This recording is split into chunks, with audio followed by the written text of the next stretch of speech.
who's Coach Parker? Happy Black History Month. I hope this month of February has been filled with lots of love and continued opportunities for you all to grow and be your best you. I am Nadine Faustin-Parker. I am a children's book author, a three-time Olympian, having competed in the 100 hurdles back in the years 2000 in Sydney, Australia, 2004 in Athens, Greece, and 2008 in Beijing, China. I am also a resident here in Mason, Ohio, and I am a mother of two, and by God's grace, happily married to Anthony Parker.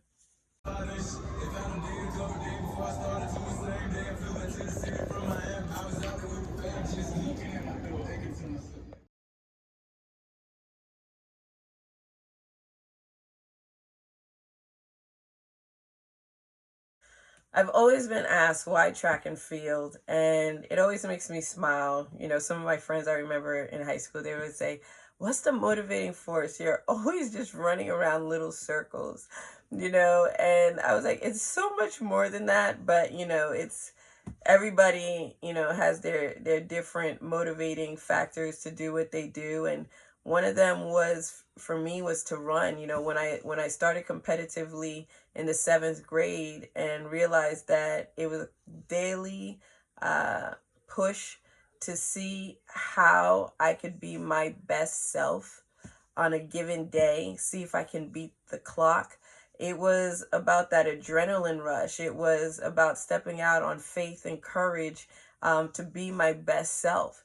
And so I remember those races like they were yesterday, especially those first few, the first few that I did in the beginning.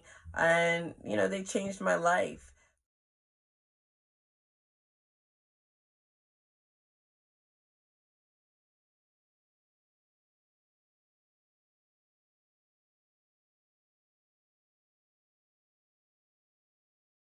Olympic time. That's one of my favorite things, just having gone to the Olympics. But as I stated earlier, yes, I'm a three-time Olympian. So thankful for the experiences. And I guess one of the things that I'd love to share with you guys about the beauty of it was having the opportunity through the course of my 10 years on the European circuit and being sponsored by Nike for the majority of the time, as well as 1 year with Puma, a short term with Puma. I got to travel to over 34 places, countries, and just really have the opportunity to see more of the world than I would have ever imagined. And the perspective that it brings, the open-mindedness, it's so key because I can look at things I think through a better set of lenses, and try to review situations or analyze things, with definitely a much more open mind. So super thankful for those experiences of traveling all over the world, meeting so many different people, all the different language, all the different types of cuisine. Truly a blessing that I'm thankful for. And then there was, you learn. My faith in God, I would say, through the challenges, definitely got stronger. People say, well, what kind of challenges did you have? You're traveling by yourself, especially young. I think I started probably about 23 years old. And so it wasn't always easy. There was also just managing the business sides of things. Now, when I ran collegiately and was All-American at the University of North Carolina, it was one of those things of everything is done and prepared for you. Now you are your own brand. You're going out there. And it was definitely eye-opening, but enjoyable as one can imagine. And so with all those challenges or even injuries at times, or just not winning a race and having to deal with the mental factor of having short-term memory with that and moving on to the next, the next race, the next practice session, and again, being my best self. That didn't always come easy. It was something that was learned, but super thankful because that's what I'm able to teach the college kids that I have the opportunity to coach now.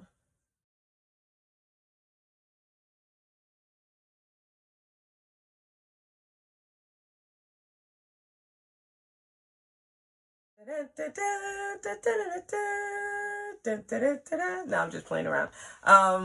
My daughter, that's her singing the Superman theme song. So she's all flying, Mom, I'm a superhero. I'm a superhero. We're all inspired. We're all motivated, by certain individuals or certain events in time that have taken place.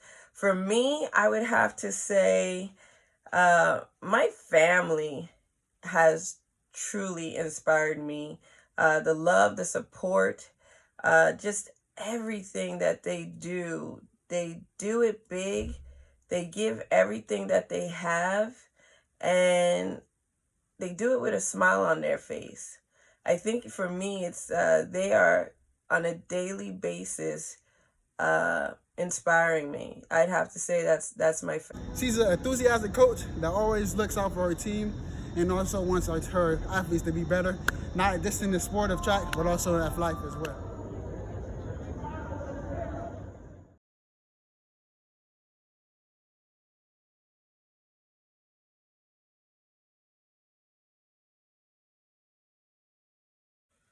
When I think about inspiration, legacy, for me, with those that I have the opportunity to engage with on a daily basis, or, maybe just once in a while or just one time, I hope that the time spent will bring them joy and happiness.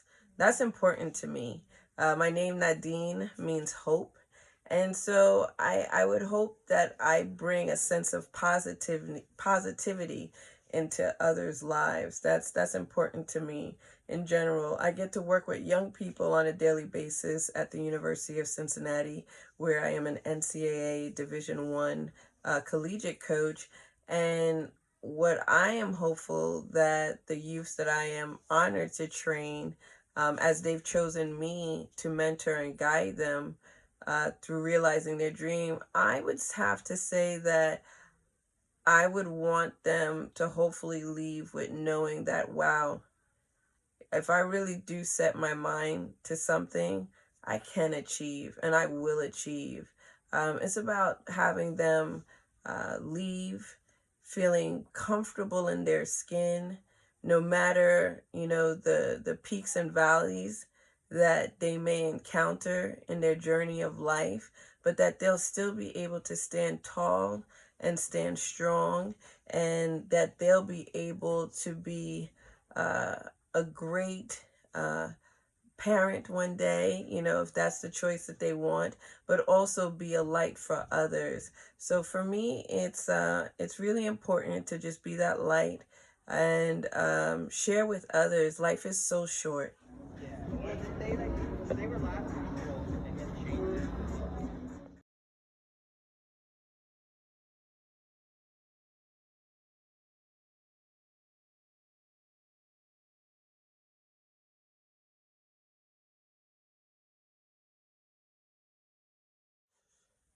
Free time, it really exists, huh? Free time. Okay, so what do I do in my free time? I like to stay in touch with family and friends, and I prior to the pandemic, going out for a nice bite to eat at a nice restaurant and just go out as a family. I really enjoyed those moments, but hopefully in due time we'll have the opportunity to get back to doing those things. But I also love to write. I love to write. Kept a diary or a journal pretty much all the way through like 32 years of age. It was my outlet. It's just what I did. And, when I retired from the sport of track and field after the Beijing Olympics, I wanted to share my experiences. I wanted to touch upon my journey with others, and I was trying to figure out what's the best way to do that. And then, inspired from the birth of my son, I realized, why not have it in a children's format? So I came up with a book titled Little Tony's Worldly Adventures, and in this series, it's 5 books that describe little Tony's travels through Switzerland, Paris, France, China, Brazil, and Australia, and just kind of touches base on the culture, the foods, always engaging in sports with the character. And it just gives a sense of, I'm hopeful it gives youngsters an open mind to what traveling abroad is like, as well as the excitement and the wealth of knowledge that one can acquire. And then just just just want to travel and see it for themselves. There's so many children that never leave their hometown areas, and so for those that may not have the opportunity anytime soon, or it's something that they aspire to do, but for whatever reasons they cannot, then they can take a bookcation. I like that, bookcation, with Little Tony's Worldly Adventures, and they can travel the world and learn some more about different countries that they may not have known prior to that. So that's what I like to do in my free time.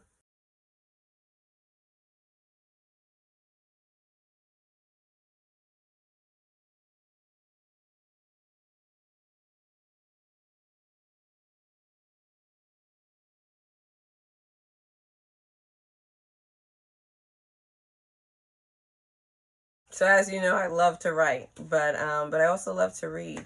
And I read a book a few years ago, A Return to Love by Marianne Williamson, and did a little bit more research on her and whatnot. And one of the quotes that many times are attributed to Nelson Mandela, but came from her, is as follows: "Our deepest fear is not that we are inadequate. Our deepest fear is that we are powerful beyond measure. It is our light, not our darkness, that most frightens us. We ask ourselves, who am I to be brilliant, gorgeous, talented, fabulous? Actually, who are you not to be? You are a child of God. Your playing small doesn't serve the world." Before I let you all go, I do want to say and remind you all to live, love, and laugh. We always see that written in stores, online, but it's so true. People used to say, "Oh my gosh, you smile so much. Nobody's that happy. Like, why are you faking it?" And I'm not. I'm so happy every day, so thankful every day that God has blessed me to be alive and be a better me a better version of me than I was the day before, and have the opportunity to instill those great morals and values into my children. I'm in awe of all of it and thankful. Does it get tough sometimes? Sure. But can we push through? Can we make it by His grace? Yes, we can.